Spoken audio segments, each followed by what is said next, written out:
آپ کا سوال یہ ہے کہ مانگنا چاہیے یا نہیں مانگنا چاہیے۔ سوال کرنے کی ممانعت ہے، منع ہے کہ اگر آپ کسی سے مانگتے ہیں، اس کے بارے میں منع کیا گیا ہے۔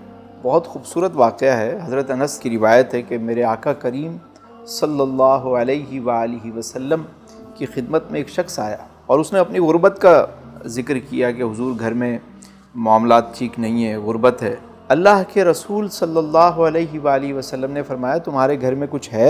اس نے کہا یا رسول اللہ ایک پیالہ ہے، ایک کمبل ہے۔ آپ نے فرمایا لے آؤ۔ وہ لایا، آپ نے صحابہ سے کہا کہ اسے خرید لو۔ ایک صحابی نے کہا حضور میں 1 درہم میں لیتا ہوں۔ میرے آقا نے فرمایا کہ قیمت اور بڑھاؤ، تو ایک اور صحابی نے عرض کیا یا رسول اللہ میں 2 درہم میں لیتا ہوں۔ اسے دے دیا گیا اور فرمایا اس 1 درہم سے اپنے گھر والوں کے لیے کھانے پینے کی اشیاء لے کر جاؤ اور دوسرے درہم سے کلہاڑا خرید کے لاؤ۔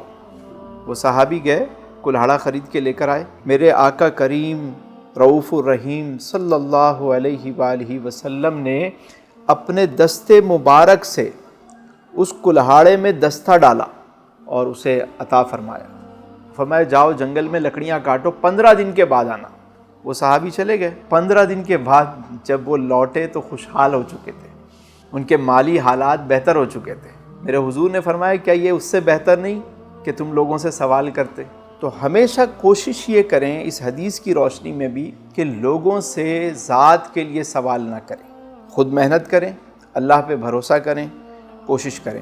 ہمارے معاشرے میں مانگنے کا کلچر عام ہو گیا ہے۔ آپ مسجد میں جائیں تو وہاں باہر نکلیں، وہاں لوگ مانگ رہے ہیں، خطیب صاحب بھی چندے کی اپیل کر رہے ہیں۔ آپ کسی ہوٹل میں کھانا کھانے جائیں، باہر نکلیں، وہاں لوگ مانگ رہے ہیں۔ سیاستدانوں کو دیکھیں تو وہ مانگ رہے ہیں۔ مطلب جس طرف نظر اٹھائیں لوگ مانگنے پہ لگے ہوئے۔ یہ مانگنے کا کلچر کیوں بڑھ گیا ہے؟ جگہ جگہ دسترخوان بھی لگے ہوئے ہیں، ہر سال راشن بھی تقسیم ہوتا ہے۔ کیا اس سے غربت ختم ہو رہی ہے؟ ہر سال زیادہ مانگنے والے پیدا ہو رہے ہیں۔ ان چیزوں سے کبھی بھی معاملات ٹھیک نہیں ہوتے۔ اگر سوسائٹی کو صحیح کرنا ہے تو اسلام نے جو طریقہ سکھایا کہ کسی کو مچھلی لا کے نہ دو بلکہ اس کو جال خرید کے دو اور مچھلی پکڑنے کا طریقہ سکھاؤ تاکہ وہ اپنے پاؤں پہ کھڑا ہو جائے۔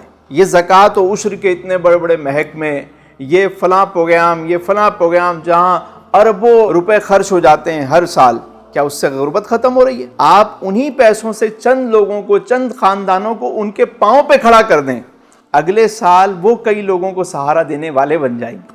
تو دین ہمیں یہ سکھاتا ہے، چندہ کلچر سے ہمیشہ دور رہنا چاہیے اور اسی کی کوشش کرنی چاہیے۔